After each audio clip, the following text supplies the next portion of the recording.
My name is Hania, and I was only 18 years old the night my mother made me choose between my baby and my home. I still remember that night like it happened yesterday. The kitchen was quiet. The clock on the wall ticked loudly. My hands were shaking as I sat across from my parents. I was 7 months pregnant.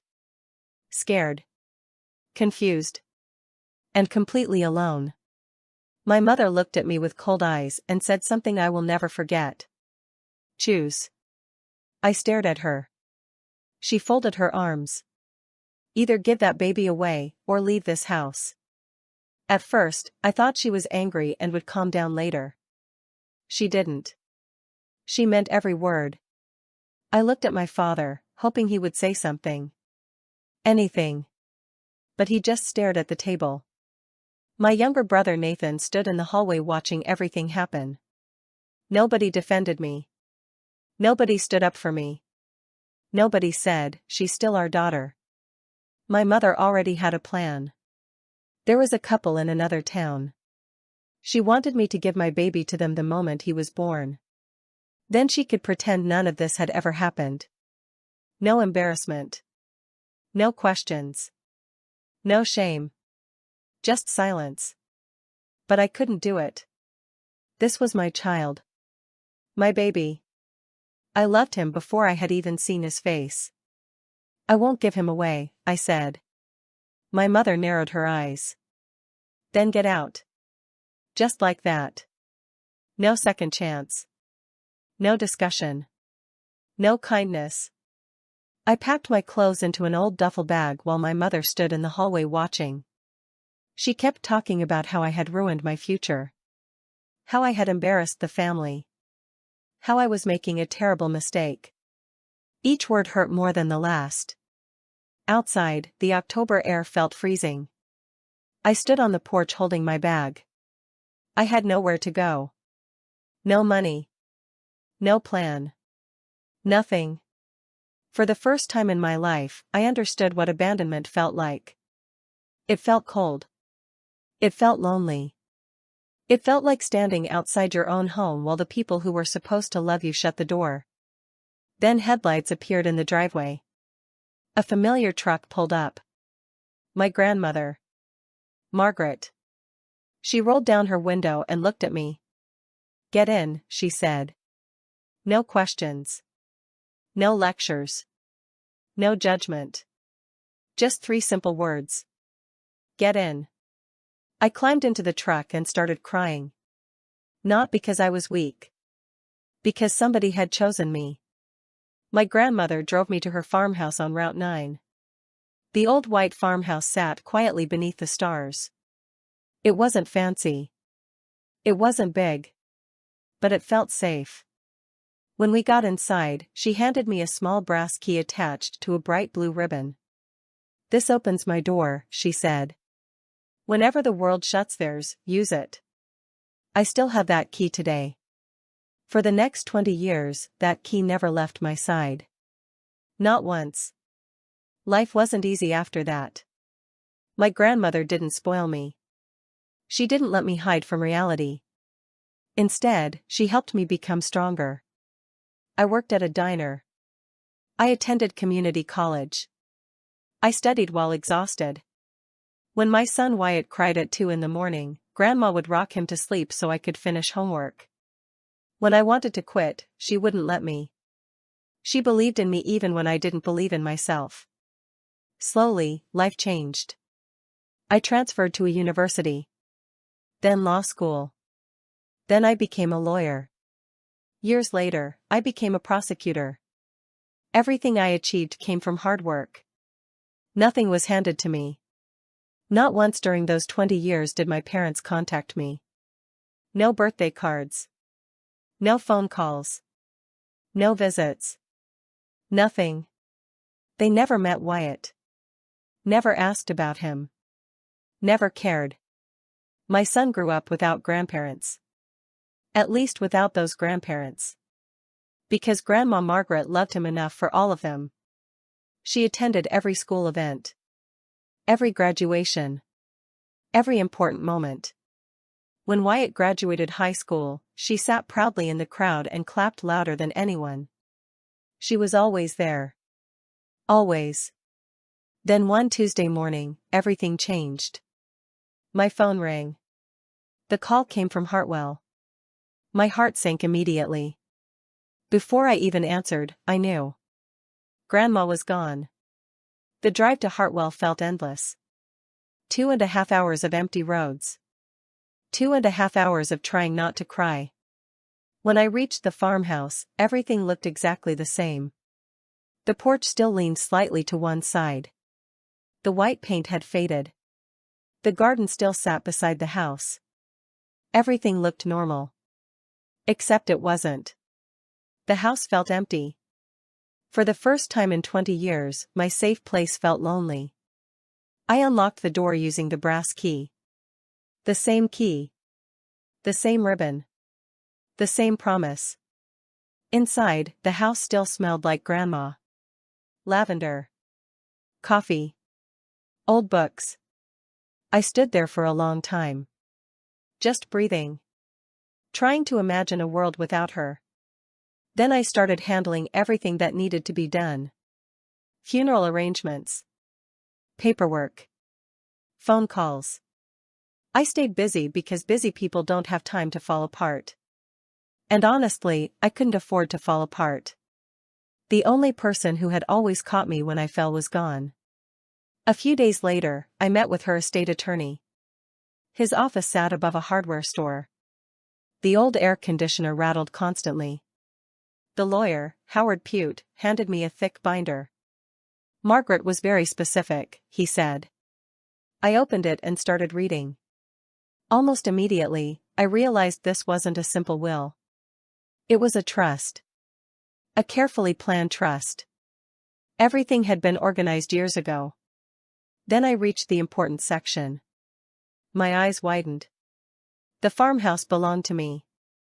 Completely. No shared ownership. No conditions. Mine. Then I saw something else. An investment account. Worth $680,000. I blinked. Then read it again. $680,000. All left to me. I looked up at Howard. Is this real? He nodded. Every penny. My heart started racing. Not because of excitement. Because I knew exactly what would happen next. Money changes people. Especially greedy people. And I knew my family better than anyone. Then I found something else inside the documents. A no-contest clause. Anyone who challenged the trust and lost could lose everything they might have inherited. I looked at Howard. Did she expect a fight? He sighed. Your grandmother expected your father. That answer told me everything. Grandma knew. She knew exactly what kind of people they were. She knew what they would do once money became involved. And she had prepared for it. I left the office feeling uneasy. The money wasn't the problem. The money was the bait. And somewhere out there, my family had already smelled it. 3 days later, the first phone call came. Nathan. My younger brother. The golden child. The brother who hadn't spoken to me in 20 years.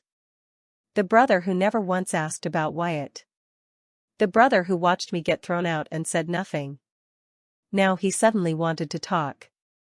I almost laughed when I saw his name. I answered anyway. Hey stranger, he said cheerfully. As if we'd spoken last week. As if 20 years hadn't passed. As if he hadn't erased me from his life. He offered fake sympathy about Grandma. Then came the real reason for the call. The house. The money. The inheritance. It took him less than 2 minutes. We should all sit down as a family, he said. Family. That word suddenly mattered to him again. Not because he missed me. Because Grandma left money behind. And that was when I realized something. The silence was over. 20 years of ignoring me had ended. Not because they loved me. Not because they regretted what happened. Because they wanted something. And deep down, I knew this was only the beginning. The real fight hadn't started yet. But it was coming. And when it arrived, my family was going to discover that I wasn't the scared pregnant teenager they threw out 20 years ago. The next morning, Wyatt drove all the way from college. The moment he stepped into the farmhouse, he wrapped his arms around me. For a second, I felt like I could finally breathe. He was 20 years old now. Tall. Strong. Confident.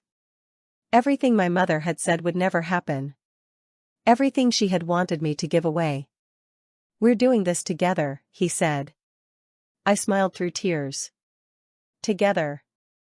For the first time since the lawsuit started, I didn't feel alone. That night we sat at Grandma Margaret's desk.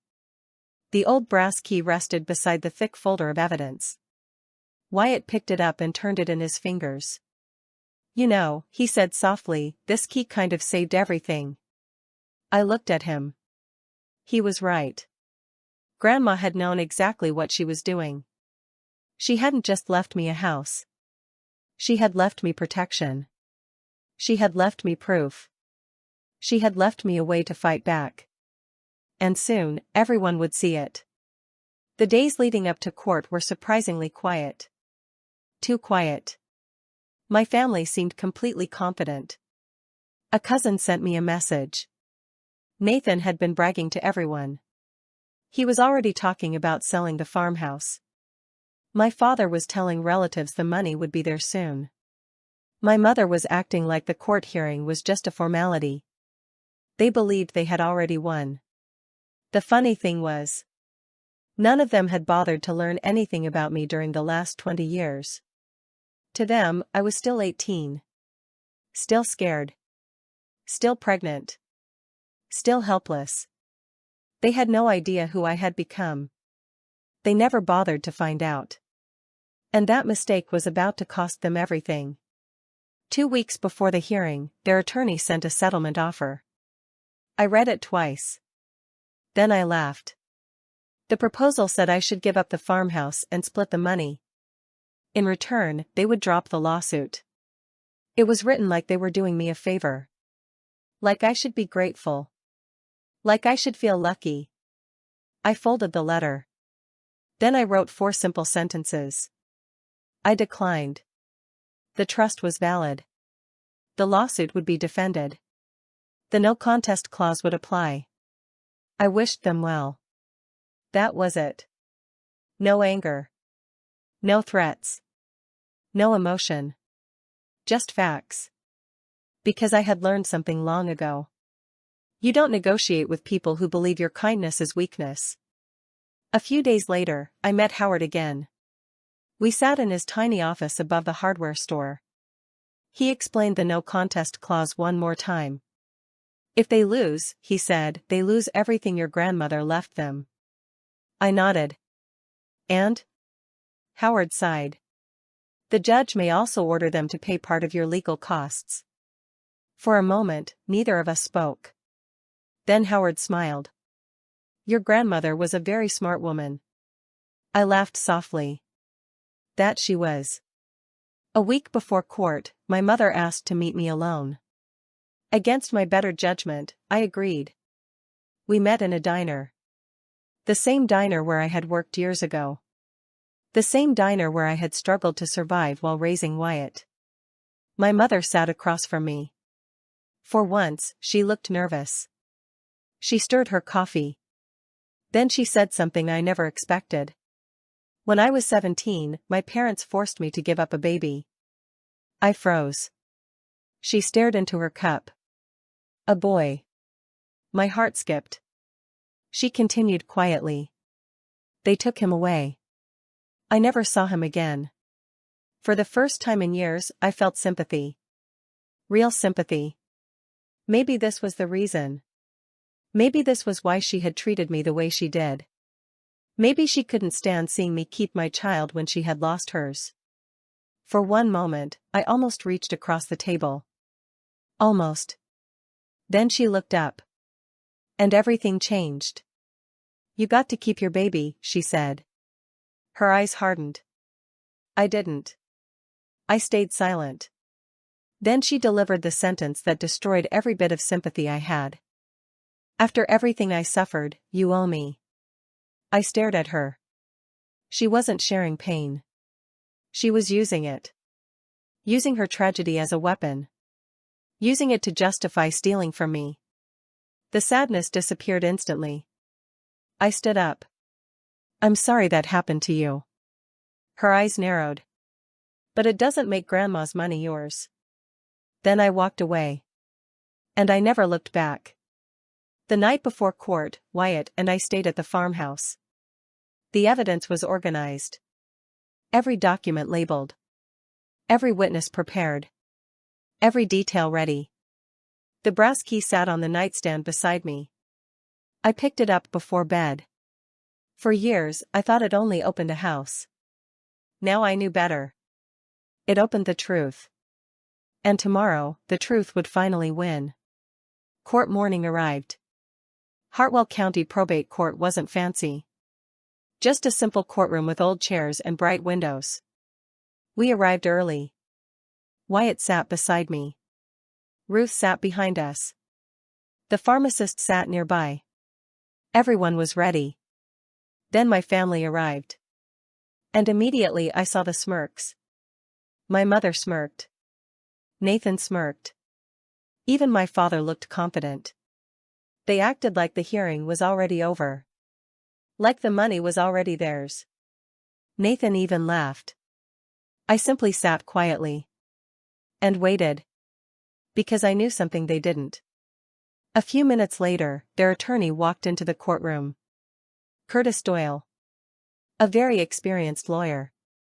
He carried a briefcase and headed toward their table. He hadn't seen me yet. Then he looked up. And froze. I watched the recognition hit him. I knew him. And he knew me. We had faced each other before. Many times. In criminal court. I had beaten him more than once. His eyes widened slightly. Then he gave a respectful nod. Good morning, prosecutor. The entire courtroom went silent. I nodded back. Good morning, Mr. Doyle. The reaction across the room was priceless. My mother's smile vanished. My father blinked. Nathan pulled off his sunglasses. Their attorney knew me. Respected me. And had just revealed exactly who I was. Not an unemployed single mother. Not a helpless victim. A senior prosecutor. A lawyer. Someone who understood courtrooms better than most people ever would. Panic started spreading across their faces. And the hearing hadn't even begun. The judge entered. Everyone stood. The hearing started. Doyle did his best. He argued that Grandma had been elderly. That she had been vulnerable. That I had influenced her decisions. It sounded reasonable. Until our side presented the evidence. The original trust. The doctor's letter. The witness statements. The attorney who supervised everything. One document after another. Each one destroyed another piece of their case. Then Ruth took the stand. She told the judge exactly what happened. How Grandma had completed crossword puzzles. How sharp she had been. How independent she remained. How nobody controlled Margaret Myers. Not me. Not anyone. The pharmacist confirmed every word. Then Grandma's letter was entered into evidence. The room became very quiet. Because her voice practically filled the courtroom. Even from beyond the grave. The evidence was overwhelming. Their case collapsed piece by piece. And everyone knew it. Even Curtis Doyle. I could see it in his face. He understood they were losing. Badly. Then our attorney brought up the no contest clause. And requested that the court enforce it. The atmosphere changed immediately. My family finally realized what was happening. This wasn't just a loss. This could cost them money. A lot of money. The judge reviewed everything. Then she looked over her glasses. The trust is valid. My heart pounded. The challenge lacks merit. My mother's face turned pale. The trust is upheld in full. The farmhouse was mine. The $680,000 was mine. Exactly as Grandma intended. Then came the final blow. The judge ruled that my family had filed the lawsuit without reasonable cause. The no contest clause would be enforced. Every inheritance they had been left was gone. Completely gone. And they would also pay part of the legal costs. The room became silent. Absolutely silent. Then my mother exploded. She jumped to her feet. This is unfair. The judge immediately told her to sit down. She ignored her. She manipulated everyone. She pointed at me. At the judge. At the witnesses. At everyone. My father sat frozen. Nathan stormed out of the courtroom. My mother kept shouting. Calling people names. Blaming everyone. The more she screamed, the worse she looked. Because facts were facts. And no amount of yelling could change them. Finally, the judge restored order. The hearing ended. The decision stood. It was over. I slowly gathered my papers. The same papers that had protected me. The same papers Grandma had prepared years earlier. Then I finally looked directly at my mother. For the first time all day. And I said the one sentence I had planned. You taught me to give things up. She stared at me. I learned the lesson. I paused. Just not the way you meant. Then I turned and walked away. In the hallway, my mother caught up to me. She looked desperate. Athena. I stopped. We're still family. There it was. The same people who ignored me for 20 years. The same people who never called. Never visited. Never cared. Now suddenly wanted family. I stepped back. Wyatt moved beside me. My mother's eyes landed on him. Really landed on him. For the first time. 20 years late. She stared. Speechless. This was the grandson she never met. The boy she wanted me to abandon. The man standing beside me now. And she finally understood what she had lost. Family showed up 20 years ago, I said quietly. I touched the brass key in my pocket. She's the one who gave me the key. My mother had no response. None. For once, she was completely silent. Then Wyatt and I walked away. Together. Outside, the sunlight felt different. Lighter. Warmer. Free. I pulled the brass key from my pocket and stared at it. For years, I thought it opened a door. Then I thought it opened a drawer full of evidence. But now I finally understood. The key opened something much bigger. It opened certainty. It opened truth. It opened a future nobody could take away. Most importantly, it showed me who my real family was. The months that followed were quiet. No appeal was filed. Their attorney apparently told them it would only make things worse. For once, they listened. My father and Nathan paid the court-ordered costs. The failed business Nathan had been trying to save collapsed completely. My mother stopped talking about the case. The town knew the truth. And the truth spread much faster than her lies ever had. As for me, I kept the farmhouse. Wyatt and I repaired the porch together. We painted the front door. We cleaned every room. We turned it into a home again. The brass key hangs beside that door now. Still attached to its faded blue ribbon. Not hidden. Not locked away. Just hanging there. A reminder. Ruth still visits for Sunday dinners. The pharmacist still waves when I drive through town. Wyatt brings friends home during holidays. Laughter fills rooms that once held pain. And for the first time in my life, I don't worry when the phone rings. Because the people who matter already know where I am. My parents never called again. And honestly, that's okay. Some people share your blood.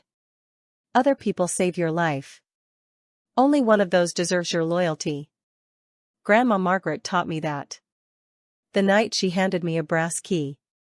The night she opened her door when everyone else closed theirs.